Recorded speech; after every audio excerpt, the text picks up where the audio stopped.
The protectors of the Wood podcast. The destruction of our planet is becoming real life. Remember that everyone can make a difference and every action counts. This podcast tells the story of misfit teenagers struggling to band together and help our world through this crisis. Episode number 60.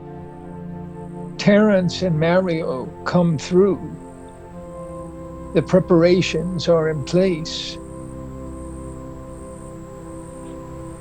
After speaking to Glenda and Tiny, Phoebe could not get that short discussion off her mind.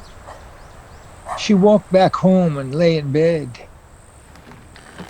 No matter what Phoebe tried to think about, there was Tiny saying, "Why don't they like Abby? Why can't I understand about that?" What is the proper reply? What could I have said? It just seems like this world is badly messed up. It seems like we're all wounded, and none of us understand why. Here's an honest reply. Sorry, kid, but get used to the broken world. For a while, Phoebe cursed herself for going to Glenda's house at all. She had known that this conversation was not for Tiny. Poor Glenda had grown up with a family that kept secrets from her, and Jim was still keeping secrets from her. And now, she was trying to keep secrets from Tiny. But it wasn't working.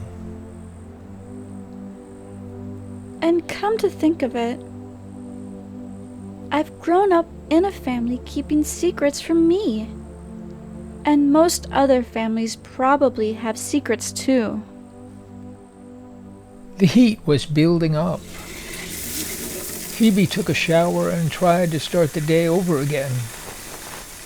She put on fresh clothes, drank coffee with Penny, and headed off to work by 10 a.m.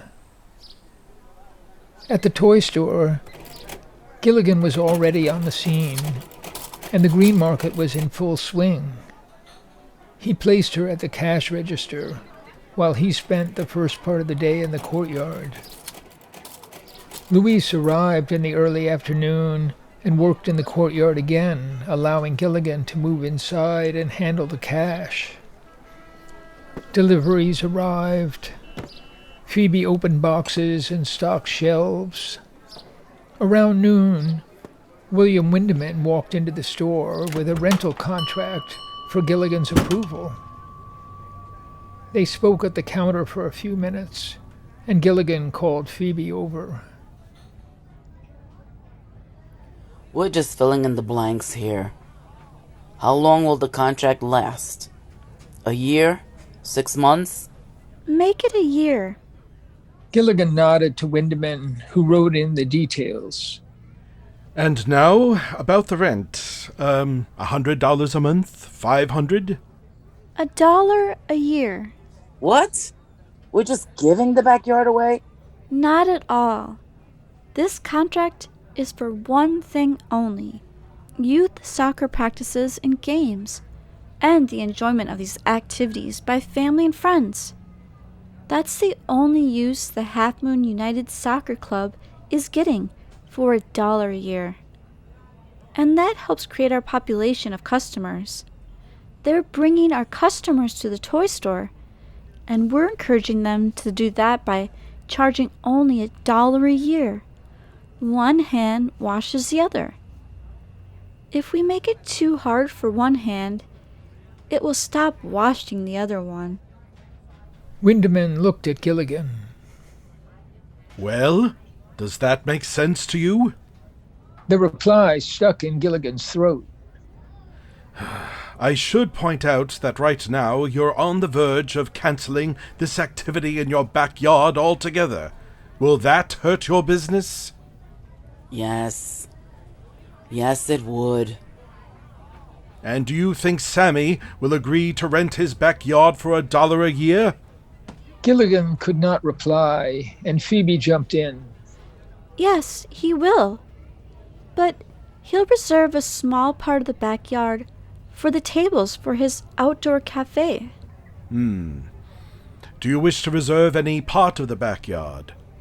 Only the right to hold our own festivals and activities once in a while. Say a weekend every 2 months. But you're already running all these activities yourself. I know. And when I'm not, Lewis takes over. But theoretically, we'll be working for the Half Moon Soccer Club, coaching and refereeing games. And in return, we get the soccer practices and games insured for free. That's the rent we're getting. I understand if you don't want to pay me during the time I work with the kids. It still doesn't look right to rent a valuable property for $1 a year. What kind of income do you think Mario gets from this? You see these kids? A few have families that are well off. But how much do you think most of them can pay? A bunch of families live in the trailer park. After team expenses, do you think there's much of a cut for Mario? Think about it. And you'll see that the only money getting made around here is for your store. Mario's making money for us.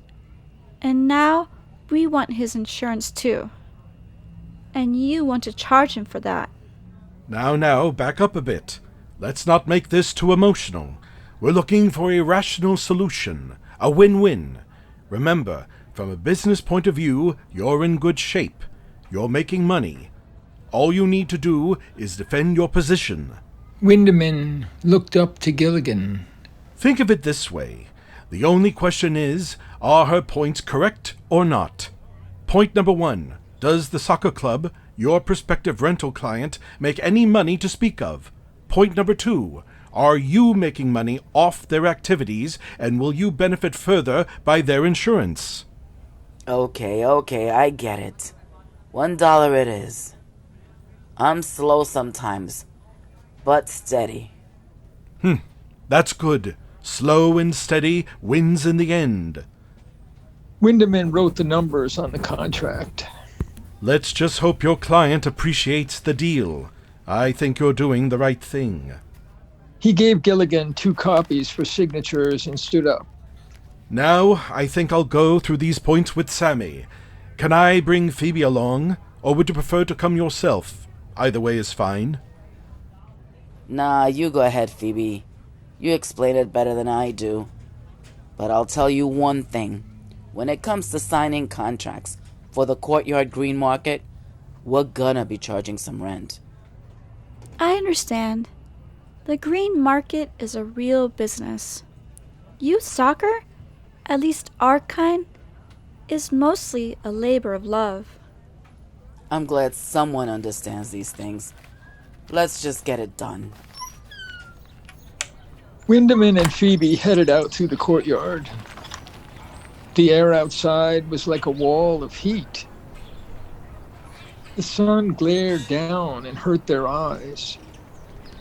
The farmers had set up brightly colored canvas tents over their tables to block out the sun. Whew, someday. Yes, indeed. By the way, take it easy on Gilligan. You almost pushed him too far. I guess I'm in a bad mood. I thought he was getting greedy. And that could wreck the whole thing.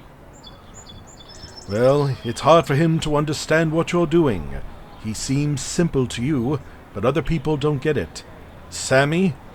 Now he gets it. They entered the coffee shop.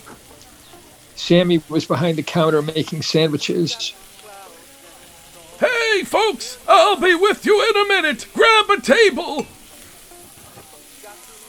Phoebe saw Abby coming toward her with a stack of dirty dishes, and smiled to see her in Jeremy's jacket and Jim's jaunty pale hat that looked like a poor man's version of Terrence's elegant Panama. They nodded and smiled at each other. Phoebe and Windeman sat at a table, and Stephanie took their order. Sammy joined them and soon agreed to the plan. Phoebe glanced nervously at Sammy's old round white clock with black hands and numbers. It was already 10 minutes after 3. Terrence and Mario were late. Suddenly, Phoebe lost hope. She was thinking, This plan is too good to be true. Why would Mario bother? And Terrence is a busy man. What does he need us for? But lo and behold, suddenly there they were, Terrence and Mario, walking past the counter and waving hello. They pulled up 2 more chairs and the conference continued. Phoebe made the introductions and Terrence took it from there, easily facilitating the conversation and agreements. As Mario repeatedly said, it made no difference to him whether he had a contract for the field or not.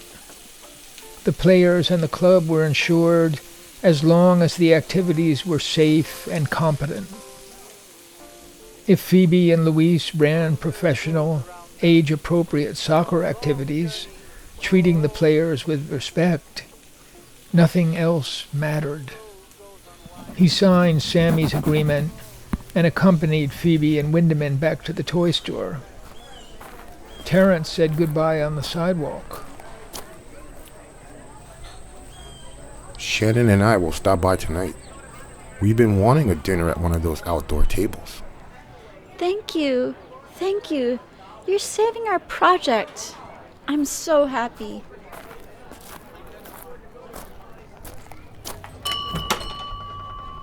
Back in the toy store, Mario signed Gilligan's agreements. It seemed that the meeting would be one of the shortest on record, but after Windeman hurried out to another appointment, Phoebe brought up one more agenda. I have a question for you, Mario. I've got boys who play on Tuesday and Thursday, and sometimes the girls come and join in. These are mostly pickup games. Most of the kids aren't registered, and this doesn't fit the mold of regular team practice. What am I going to do about that? Yes, good point. What are you gonna do? Ah, what a delightful problem. And I know just the answer. Create another team. That's what you should always do in that situation. Give out the registration forms. I happen to have them here in my bag in Spanish and English. Tell the kids they can't play until they're signed by your parent. And try to meet parents who might want to volunteer. Maybe even manage the team. Come to our club meetings once a month. Find the coaches with teams in your age group who need to play a few friendly games. And raise the money to enroll your team in the Half Moon County Junior Soccer League. That's where the insurance comes from, by the way. Mario looked at Phoebe for a response. She sighed and nodded, and he continued on. Now, sometime soon you'll have to take a few days off from work to get your coaching license. And bring Luis along too. The license will help him in the future. Right now, I'm still on the books as the Blue Demons head coach, and you're the assistant. But that will have to change. And watch out for problems you'll recall from your days as a player. A few of those boys already play for club teams. Their coaches will be mad, very mad, if you try to poach them. And you've got to work with kids who fit into an age group. No, absolutely no overage players will be allowed. Make sure to check original birth certificates. Get your medical forms filled out immediately. These forms are mandatory. Mario, you know that many families can't pay to register their kids, buy uniforms, or arrange transportation to games. What can we do about that? We'll talk in more detail at our next meeting at 7 p.m. a week from Thursday. You'll want to discuss scholarships and donations for those in need. We have our own very limited fund to draw on, and perhaps Gilligan here can sponsor a couple of players. Our office is still that hole in the wall on River Road just off Main. I'll see you there. Mario smiled and shook hands with both of them. I'm so glad to help. And he was gone. Phoebe took a deep breath. The whirlwind has departed. I see. A labor of love is right. I'm starting to understand. It's like a religion. Well, not quite. But it's in that direction.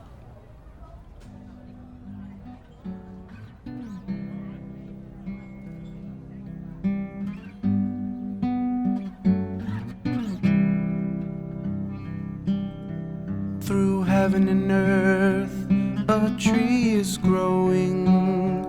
Around the world, a river flowing. We can travel by secret ways, like a shadow through our days. Follow me, come and see. We're climbing the world tree. As the ages have gone by, the abyss has grown so wide. Heaven and earth are separate now, a journey no one knows how. Follow me, come and see. We're climbing the world tree.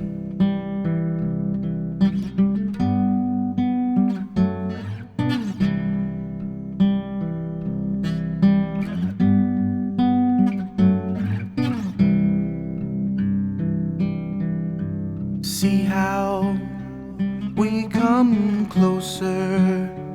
You're on the pathway to the stars.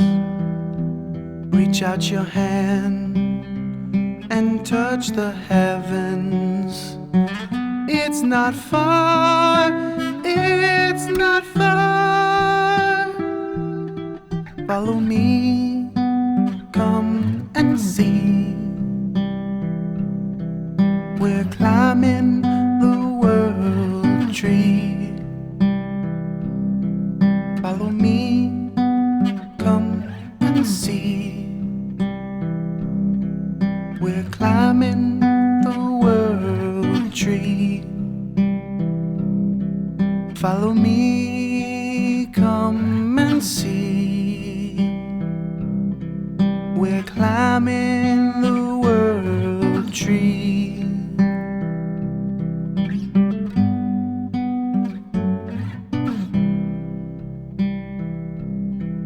We're climbing the world tree.